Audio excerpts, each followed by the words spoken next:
स्वागत है आपके अपने YouTube channel judicial and all India bar exams में। तो दोस्तों ITI, पॉलीटेक्निक डिप्लोमा या बीटेक जैसे टेक्निकल कोर्सेज की पढ़ाई करने के बाद भी हमें जॉब आसानी से नहीं मिलती, क्योंकि हमारे पास कोई स्पेशल स्किल नहीं होती है और कंपनीज में स्किल्ड लोगों की डिमांड होती है।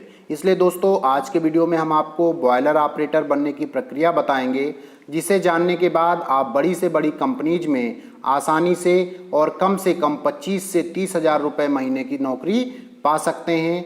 पूरी जानकारी पाने के लिए वीडियो को लास्ट तक देखें। तो चलिए आज का वीडियो शुरू करते हैं। दोस्तों जैसा कि आप सभी लोग जानते हैं कि बॉयलर एक बड़ा बंद बर्तन होता है जिसमें जल या कोई अन्य द्रव गर्म किया जाता है। इसमें गर्म करने से उत्पन्न वाष्प को बाहर निकालने की समुचित व्यवस्था भी होती है, अर्थात बॉयलर का उपयोग स्टीम उत्पन्न करने के लिए होता है और इस स्टीम का यूज करके कंपनी में बिजली उत्पादन से लेकर बहुत सारे कार्य किए जाते हैं। तो बॉयलर का यूज लगभग छोटी बड़ी सभी प्रकार की कंपनीज में होता है। इन्हीं बॉयलर्स पर कार्य करने के लिए बॉयलर ऑपरेटर्स की आवश्यकता होती है।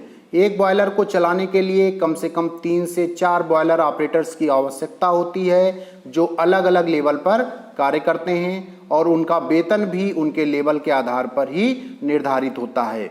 तो इनके जो लेवल हैं उनको हम जानेंगे बढ़ते हुए क्रम में। तो पहला और जो सबसे छोटा लेवल होता है वो फोरमैन का होता है, और जो उससे बड़ा दूसरा लेवल होता है वो सेकेंड क्लास बॉयलर ऑपरेटर होता है, और उससे बड़ा जो तीसरा होता है वो होता है फर्स्ट क्लास बॉयलर ऑपरेटर, और चौथा क्या होता है बॉयलर ऑपरेटर इंजीनियर। ये जो बॉयलर ऑपरेटर इंजीनियर होता है इन सभी पर नज़र रखने के लिए होता है, या इनसे कार्य करवाने के लिए, या कोई टेक्निकल फॉल्ट जो इनसे नहीं सही हो पाए उसको देखने के लिए होता है। तो दोस्तों किसी भी फैक्ट्री में बॉयलर ऑपरेटर के रूप में काम करने की जो स्टार्टिंग है वो फोरमैन से करनी पड़ती है, और फोरमैन बनने के लिए आपके पास कम से कम ITI, पॉलीटेक्निक डिप्लोमा होना अनिवार्य होता है, और इस डिग्री के बाद आप आसानी से किसी भी कंपनी में फोरमैन के रूप में कंपनी की जॉब रिक्वायरमेंट के अनुसार जॉब स्टार्ट कर सकते हैं। परंतु फर्स्ट क्लास या सेकेंड क्लास बॉयलर ऑपरेटर बनने के लिए आपको बॉयलर अटेंडेंट एग्जामिनेशन को पास करना होता है। यह एग्जामिनेशन इंडियन बॉयलर एक्ट 1923 के आधार पर बॉयलर डायरेक्टरेट द्वारा कराया जाता है।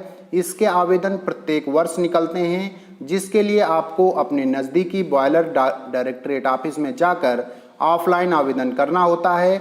बॉयलर अटेंडेंट एग्जामिनेशन को पास करने के बाद आपको बॉयलर डायरेक्टरेट ऑफिस द्वारा certificate of competency as first class या सेकेंड क्लास बॉयलर अटेंडेंस का सर्टिफिकेट मिल जाता है।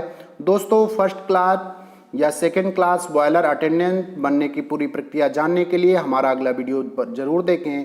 बहुत बहुत धन्यवाद।